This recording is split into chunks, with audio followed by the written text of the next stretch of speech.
नमस्कार, माध्यमिक न्यूज़ रे में आपका स्वागत है।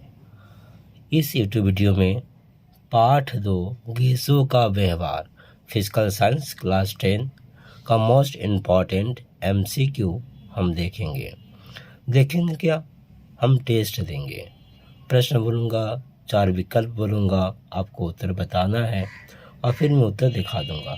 इस तरह से खुद को आपको जांचना है कि ये पाठ आपका तैयारी हुआ है या नहीं।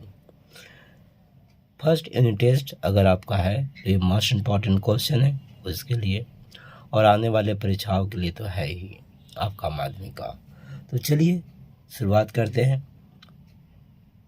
पहला प्रश्न,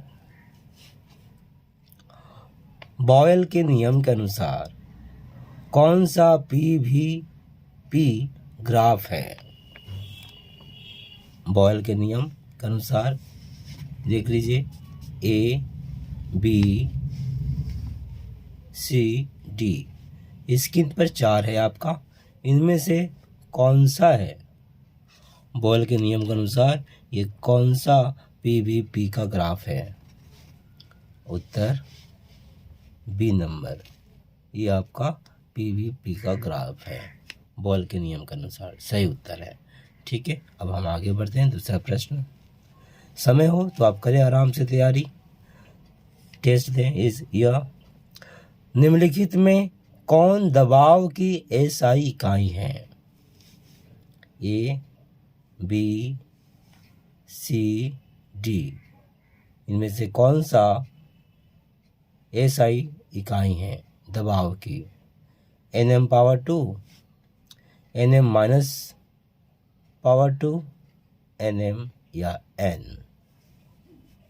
उत्तर है Nm/-2।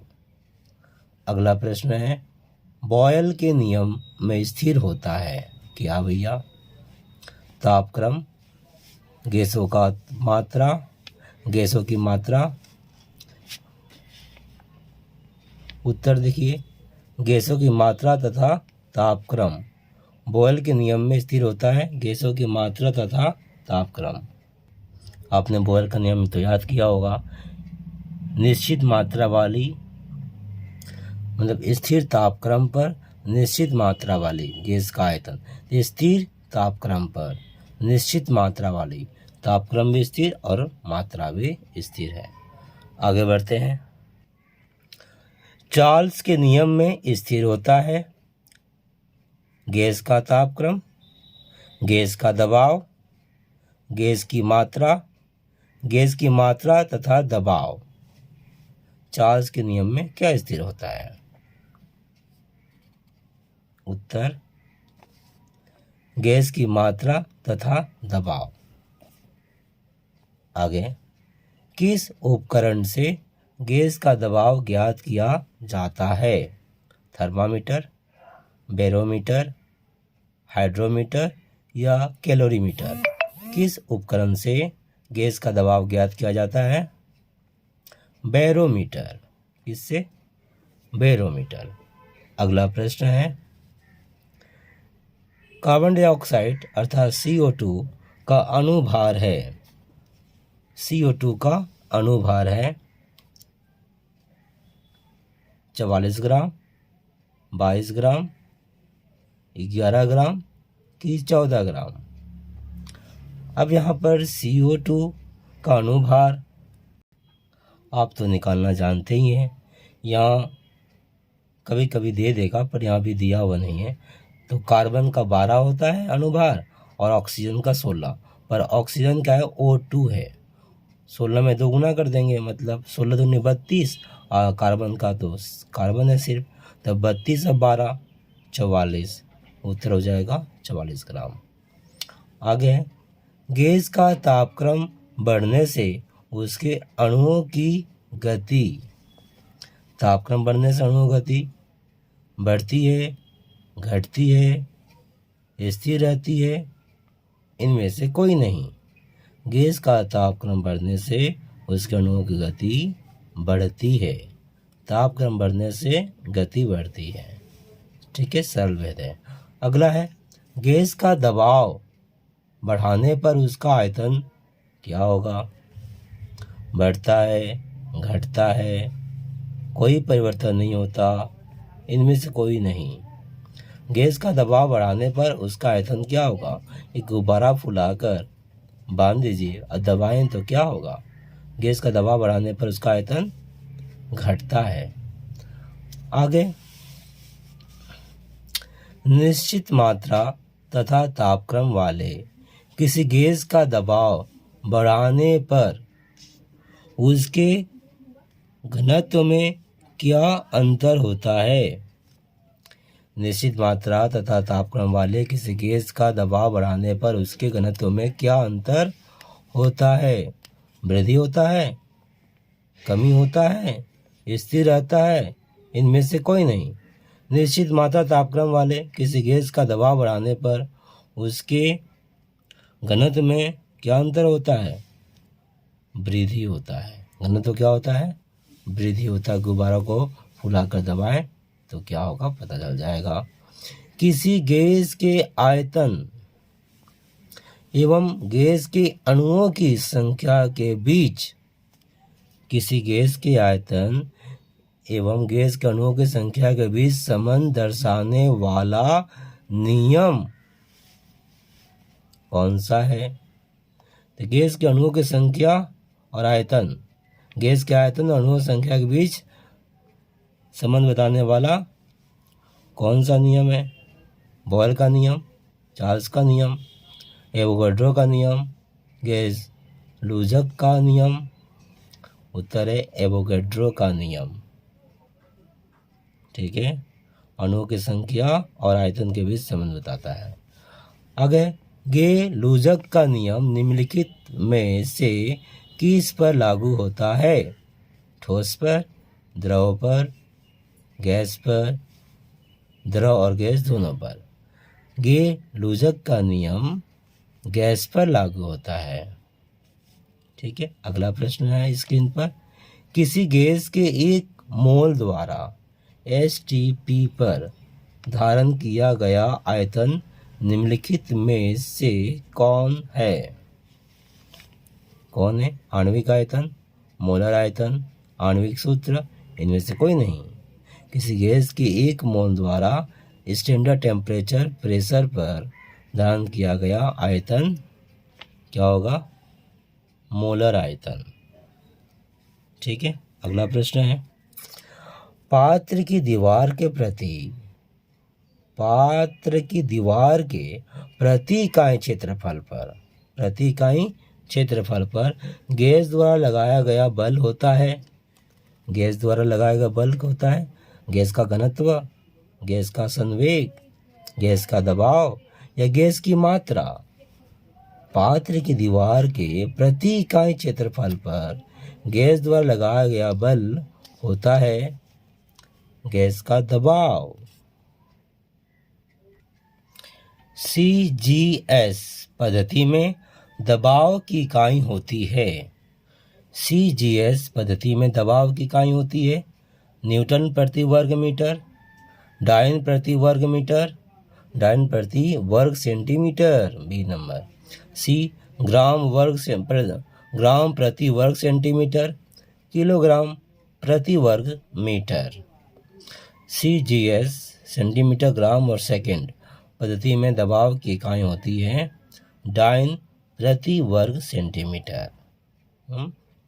आगे, SI पद्धति में दबाव की इकाई होती है डायन, न्यूटन, ग्राम प्रति वर्ग सेंटीमीटर, न्यूटन प्रति वर्ग मीटर या पास्कल। ठीक है, SI पद्धति में दबाव की इकाई होती है न्यूटन प्रति वर्ग मीटर या पास्कल। ठीक है, आगे, एक बार का मान होता है 10 पावर 3 पा, 10 पावर 4 पा, 10 पावर 5 पा, 10 पावर 6 पा। एक बार का मान होता है 10 पावर 5 पा। अगला क्वेश्चन, किस तापक्रम पर आदर्श गैस का आयतन गणितीय रूप से शून्य होता है? किस तापक्रम पर आदर्श गैस का आयतन गणितीय रूप से शून्य होता है 0 डिग्री सेंटीग्रेड पर, 273 डिग्री सेंटीग्रेड पर, -273 डिग्री सेंटीग्रेड पर, 273 केल्विन पर किस तापक्रम पर आदर्श गैस का आयतन गणितीय रूप से शून्य होता है? -273 डिग्री सेंटीग्रेड पर। अगला प्रश्न है उच्च तापक्रम और कम दबाव पर, उच्च तापक्रम और कम दबाव पर प्रत्येक गैस व्यवहार करती है वास्तविक गैस, बॉयल गैस, आदर्श गैस या चार्ल्स गैस? तो आदर्श गैस। उच्च तापक्रम और कम दबाव पर प्रत्येक गैस आदर्श गैस की भांति व्यवहार करती है। ठीक है। एनटीपी पर किसी गैस के 1 मोल का आयतन होगा।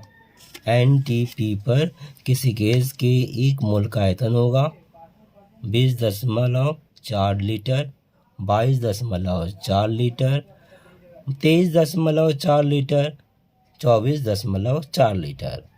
एनटीपी पर किसी गैस के 1 मोल का आयतन होगा 24.4 लीटर। जल का हिमांक कितना होता है? हिमांक फ्रीजिंग पॉइंट, जल का फ्रीजिंग पॉइंट हिमांक कितना होता है?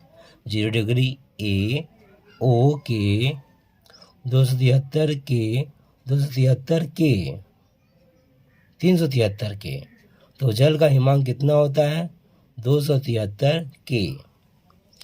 अगला प्रश्न है जल का क्वथनांक अर्थात बॉइलिंग पॉइंट कितना होता है?